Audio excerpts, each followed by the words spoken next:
Pessoal, bom dia! Hoje, quarta-feira, 15ª semana de aula virtual do curso Aprovação Pré-Vestibular de Vitória da Conquista. Quarta-feira, no dia de hoje, é dia de Química. Nós estamos na apostila 9 de Química, funções inorgânicas, ácido, base, sais e óxidos. Esta é a penúltima apostila do que eu chamo de Química 1. A próxima apostila para encerrar Química 1 será tudo sobre reações inorgânicas. Hoje nós vamos, no primeiro vídeo, explicar o que é suficiente e necessário sobre ácidos. Logo em seguida, partiremos para bases e assim por diante, até ver as 4 funções inorgânicas, que é ácido, base, sais e óxido.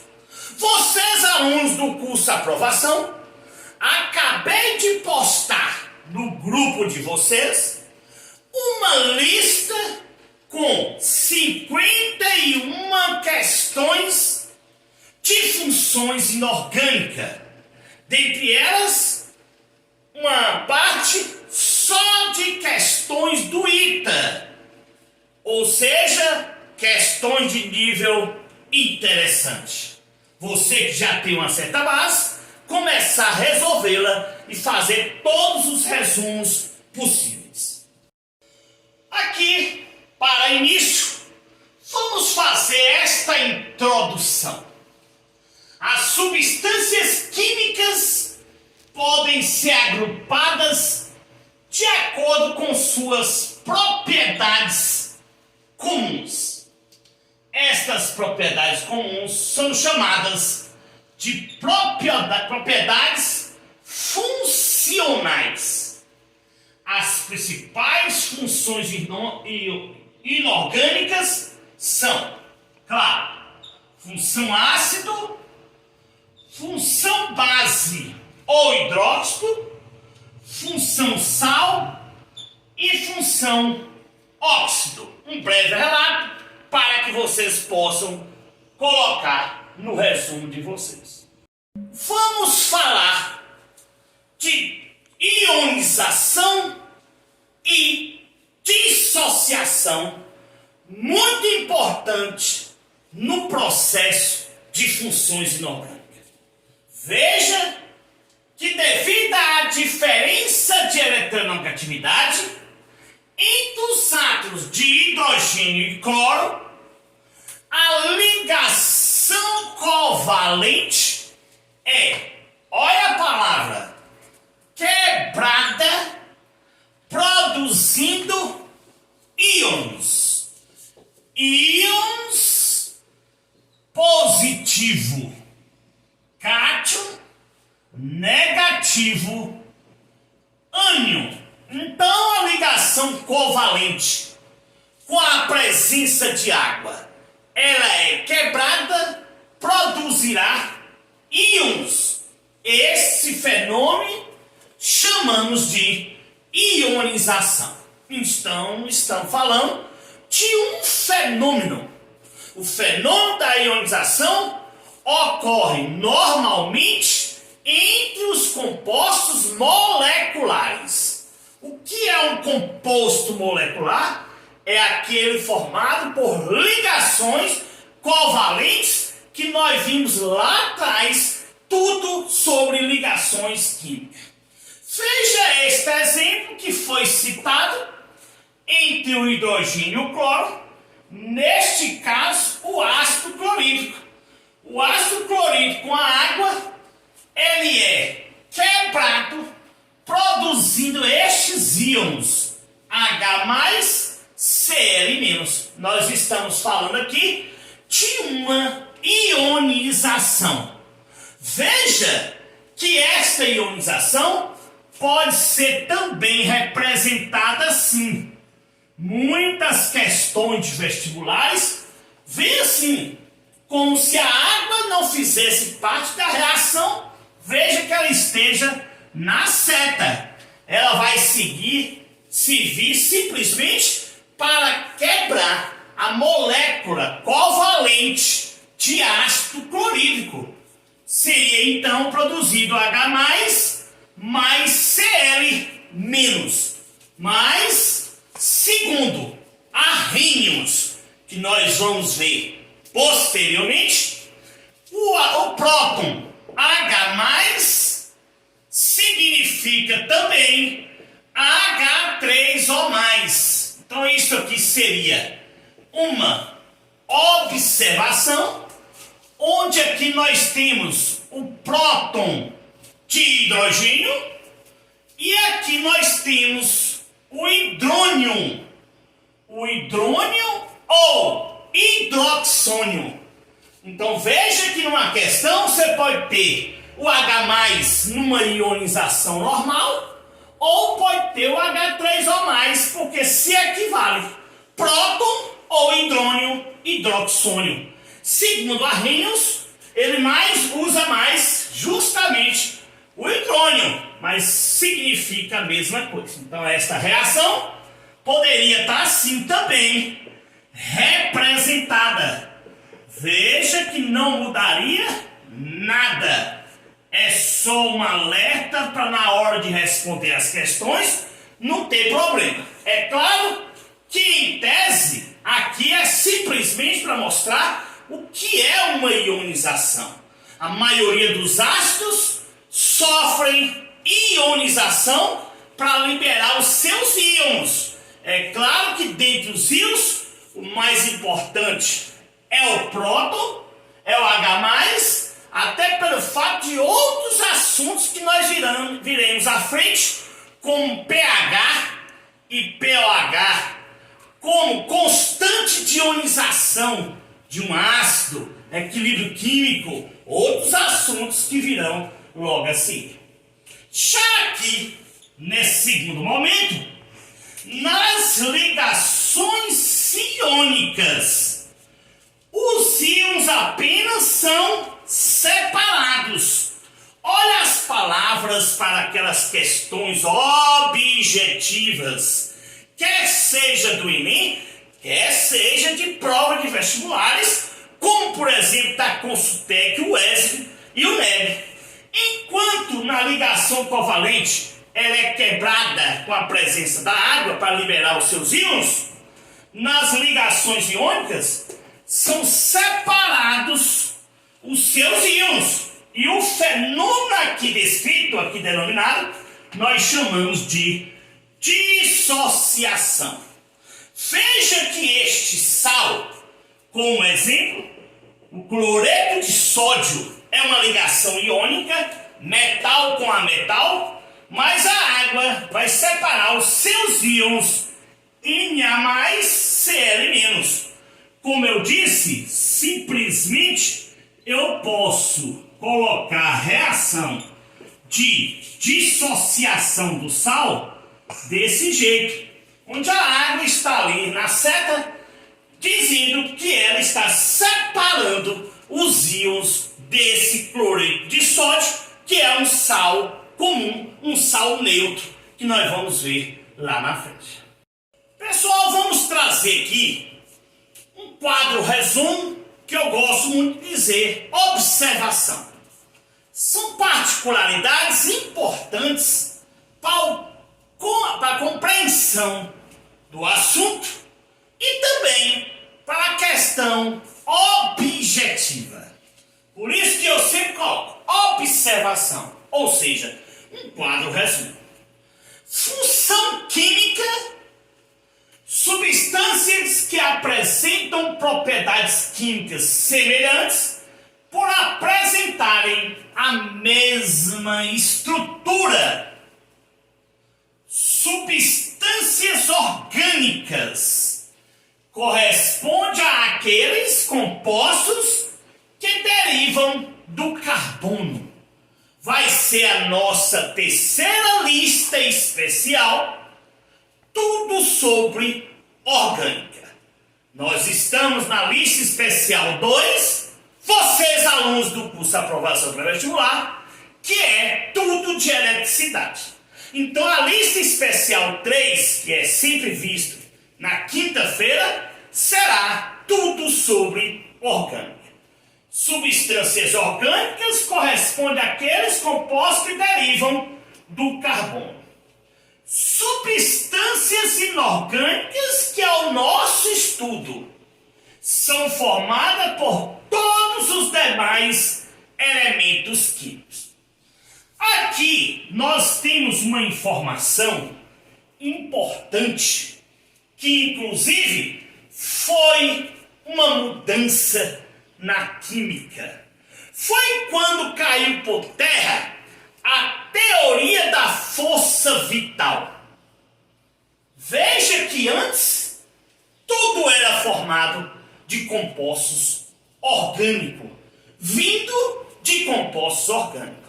Até então, se não fosse o cientista Wohler, aqui não teria acontecido essa quebra da teoria vital. Veja que nós temos aqui o cianato de amônio. O cianato, ato de sal. O cianato de amônio, ele é uma função inorgânica. Ele é um composto inorgânico. Segundo Wohler, após colocar em combustão, este triângulo, em combustão esse composto, produziu justamente agora um composto orgânico, ureia, tanto utilizado na vida atual. Mas até então, composto orgânico seria a teoria da vida, vindo da orgânica, de composto orgânico. Aqui ficou provado que não, que poderia produzir um composto orgânico como a ureia, vindo de um composto inorgânico, como por exemplo o cianato de amônio. Então essa reação ela é muito importante na química e é por isso que é tão cobrada em alguns vestibulares. Vamos agora para o grau de ionização e dissociação. Vocês viram que nós explicamos que a ionização é para compostos moleculares, ligações covalentes. A maioria dos ácidos sofrem ionização. Dissociação, claro, para a maioria dos compostos iônicos que sofrem dissociação. Dentre eles, a grande maioria dos sais e algumas bases. Como nós explicamos ionização e dissociação, vamos explicar o grau desta ionização, o grau desta dissociação, que nós chamamos de alfa. A alfa, letra grega, que aqui significa grau de ionização ou grau de dissociação. Quando as espécies químicas estão em solução aquosa, nem todas sofrem ionização ou dissociação.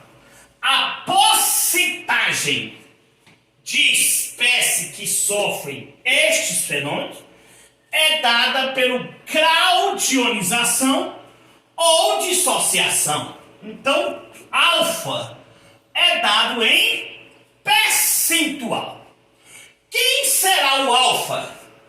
É um quociente entre o número de moléculas ionizadas, ou seja, Ni, número de moléculas ionizadas, aquelas que vão para o produto, sobre o número de moléculas dissolvidas, ou seja, aquelas que estão na água.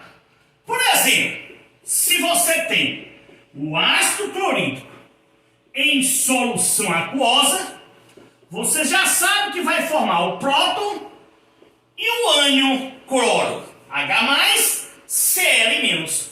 Então veja que o N o número de moléculas dissolvidas vai ser a respeito do HCl, do ácido clorídrico que está dissolvido em água.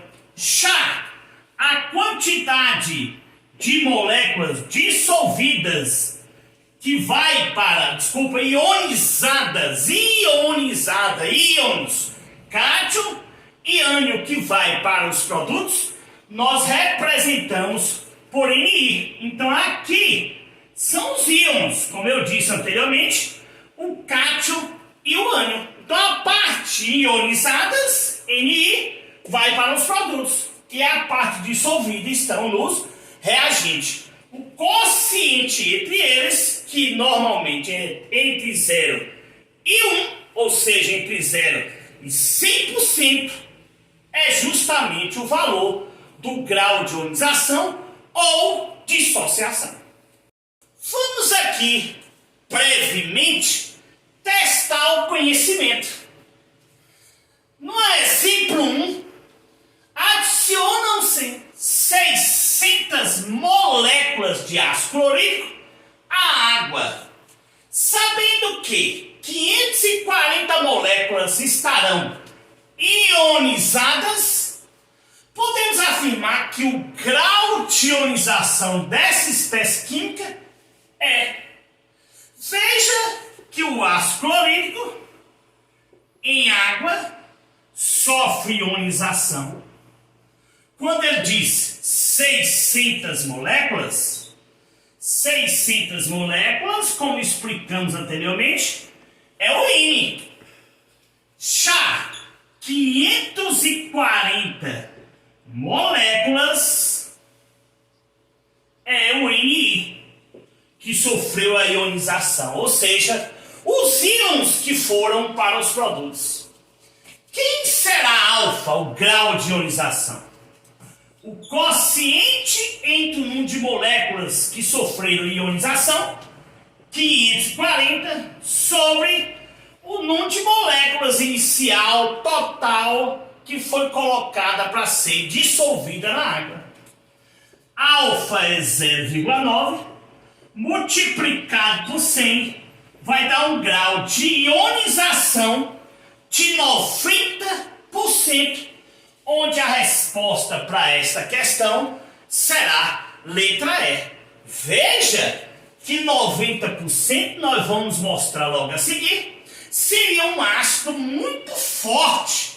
Quanto mais aproxima de 100%, o ácido é muito forte. Ou seja, quando é que ele é forte? Quando ele consegue ionizar a maioria das suas moléculas. Veja que tinha 600, conseguiu ionizar 540 moléculas. Por isso que ele é forte. Caso o ácido fosse fraco, então o alfa seria bem pequeno. Por exemplo, alfa 2%.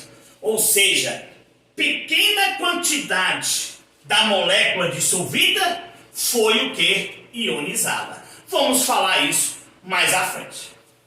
Veja que os ácidos podem ser classificados segundo vários critérios. O primeiro deles, letra A, quanto ao número de hidrogênios ionizáveis. Cuidado! Pegadinha! Não quer dizer que o ácido, todos os seus hidrogênios são ionizáveis. Nós vamos postar depois uma observação sobre isso, tanto cobrado nas provas da Consultec, o ESB e o NEM. Mas, se percebeu que tem um hidrogênio ionizável, você pode classificar esse ácido como monoácido. Aqui, por exemplo, nós temos o HCl. Temos somente um hidrogênio ionizável. Se você percebeu que tem dois hidrogênios ionizáveis, ele é um diácido, como por exemplo H2CO3. Se percebeu que tem 3 hidrogênios ionizáveis, nós estamos falando de um triácido, ou seja, o H3BO3 como exemplo. E se na molécula tiver 4 hidrogênio ionizável, nós vamos classificar como um tetrácido, como por exemplo o H4P2O7. Tio Júnior, então quer dizer que não pode ter mais de 4 hidrogênio ionizáveis? Pode sim. Acima de 4 nós chamamos de poliácidos, ou seja, mais de 4 hidrogênio ionizáveis. Outro critério, aqui na letra B, é quanto à presença do oxigênio. Então, muito cuidado. O ácido pode ter o oxigênio ou não. Sem o oxigênio, nós classificamos eles com hidrácidos. Como, por exemplo, aqui, o HCl, o HBr, o HCN, o H2S. Todos eles e outros não têm oxigênio e é um ácido. Então a classificação dele é hidrácidos. Se não tiver, não possuir, possuir oxigênio, ou seja, com oxigênio, ele é classificado como oxiácido. Como por exemplo, o HCl3, ele é ternário, O HNO3, ternário, é um ácido, mas tem oxigênio, então é um oxiácido. H2SO4, ácido sulfúrico, solução de bateria de automóvel. Então veja que a presença do oxigênio é um oxiácido. Sem a presença do oxigênio, ele é classificado como um hidrácido. Dando continuidade aos critérios de classificação de um ácido, estamos aqui na letra C. Quanto ao número de elementos, pode ser binários quando possui somente 2 elementos. HBr, hidrogênio e bromo. H2S, hidrogênio e enxofre. HCl, hidrogênio e cloro. Ternários quando possui 3 elementos. HCN, hidrogênio, carbono e nitrogênio. HNO2, hidrogênio, nitrogênio e oxigênio. HCl4, hidrogênio, cloro e oxigênio. Podendo ser também quaternários, quando possui 4 elementos. Veja, por exemplo, aqui: hidrogênio ácido, ferro, carbono e nitrogênio. Veja que aqui nós temos 4 elementos e a sua classificação seria então quaternário. Mais um caso, mais um critério para ser analisado e tão importante no vestibular e, claro, no Enem. Quanto ao grau de ionização visto anteriormente. Veja que os ácidos podem ser fracos, médio ou moderado e forte. Se você tiver como calcular, pelo que eu expliquei anteriormente, o alfa, quociente entre o número de moléculas ionizadas sobre o número de moléculas a ser dissolvidas. Se você tiver como calcular o alfa, muito bom. Não, na questão de junto já tem o alfa. Melhor ainda. Se esse alfa for menor ou igual, cuidado no vestibular, menor ou igual a 5%, dizemos que ele é fraco. Como por exemplo, o H2CO3, o seu grau de ionização é 0,2%. Praticamente não ioniza nada. Por quê? Porque ele é um ácido super fraco. Ô tio Júlio, se na questão disser que o alfa é 5%, veja, menor ou igual a 5%, ele é fraco. Então vamos ter muito cuidado. Médio ou moderado, veja que ele pode estar o alfa entre 5% e 50%. Aqui não entra os 5% nem entra os 50%. Então, cuidado. Como exemplo, nós temos o H3PO4, o ácido fosfórico, que o grau de ionização dele é de 27%. 27% está entre 5 e 50, ou seja, ele é um ácido médio moderado. E, Júnior, então quer dizer que aqui não entra nem uns 5 nem uns 50%. Isso mesmo. Veja que, por fim, o ácido pode ser forte. Para ele ser forte, terá que ser maior ou igual, olha aqui, a 50%. Com o exemplo já mostrado anteriormente, o HCl, que é o ácido clorídrico, um ácido muito forte, veja que o grau de ionização dele chega a aproximadamente 92%. Então, praticamente toda a molécula do ácido clorídrico na presença da água vai produzir íons próton e cloro, né, nos produtos. Então, aqui é como você classificar. Então, se o alfa for exatamente 50%, ele é forte. Muito cuidado com isso. Pessoal, veja que aqui mais uma observação importante quanto dizer que um ácido é fraco, médio ou forte. Vocês já viram que tem como vocês calcular o alfa? Vocês viram que tem também questões que já vem o alfa, que é o grau de ionização de um ácido.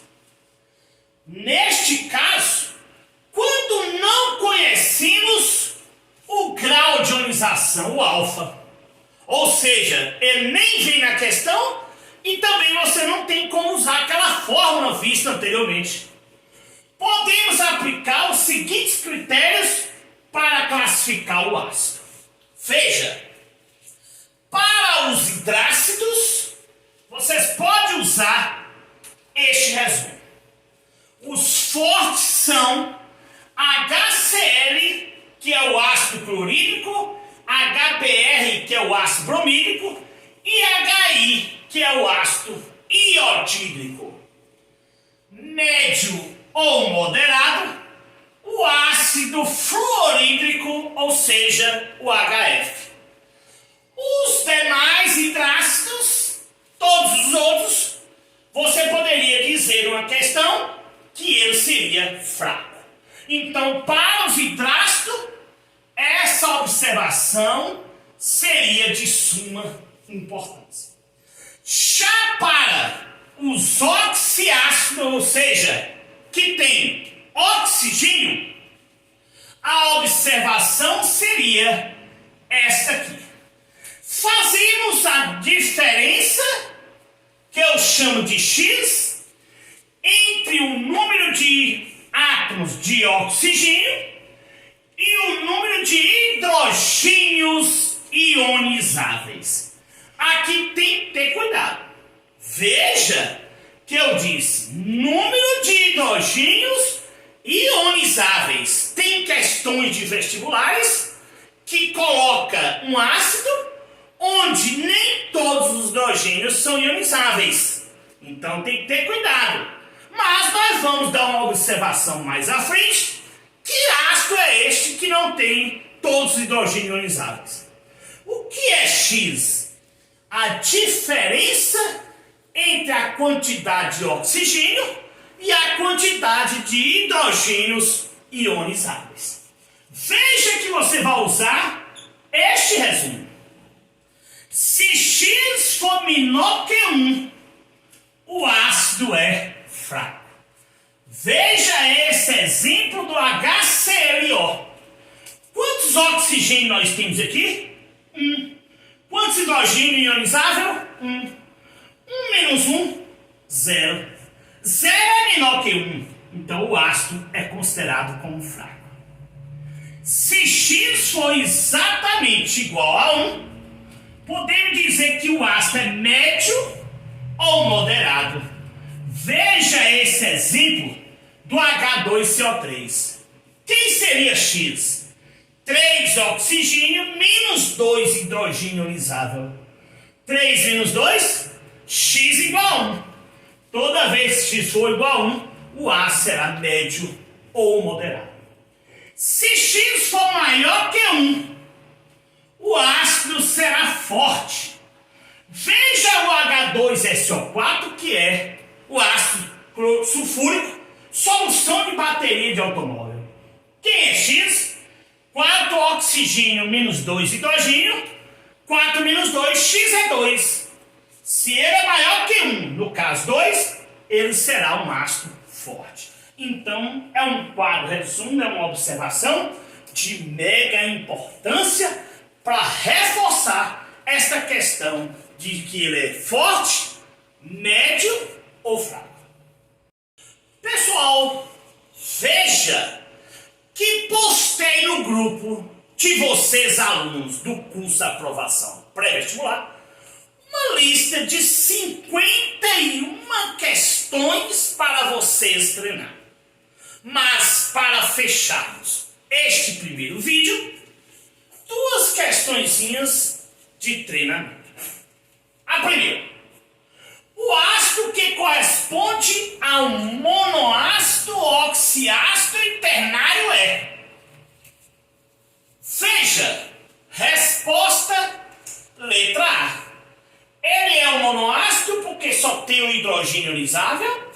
É um oxiácido por causa da presença do oxigênio.